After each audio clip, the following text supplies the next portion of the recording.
ওয়ালাইকুম, আশা করি আপনারা সকলেই ভালো আছেন।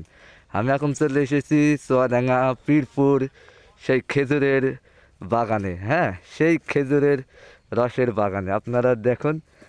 এই তো, এই হাঁড়িতে এখনো রস নাই। হ্যাঁ, আপনাদের এই চাচা এখন পারবে।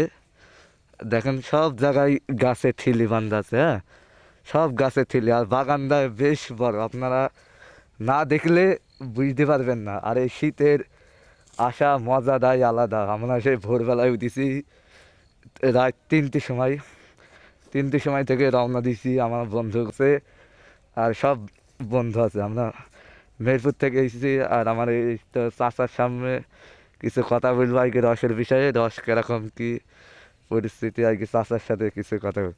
চাচা ভালো আছেন? জি ভালো আছি।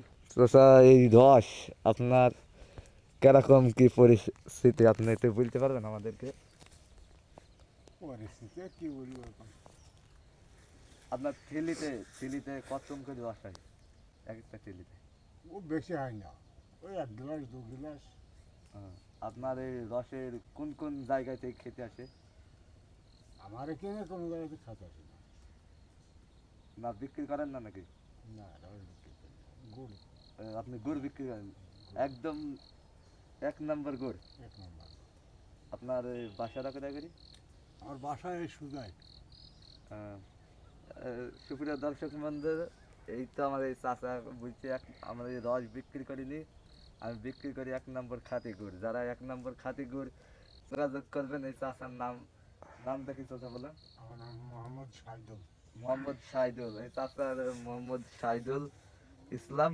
এই শাহিদুল ইসলাম চাচাকে অবশ্যই যারা গুড় নিতে ইচ্ছুক অবশ্যই তাকে যোগাযোগ করবেন। ঠিক আছে? আর ধন্যবাদ এতক্ষণ যারা আমাদের সাথে ছিলেন। আর বেশি বেশি করে শেয়ার, কমেন্ট এবং লাইক করবেন। বেশি বেশি করে আমি শেয়ার চাই না, ঠিক আছে? অবশ্যই শেয়ার করবেন। ধন্যবাদ, সবাই পাশে থাকবেন। খোদা হাফেজ।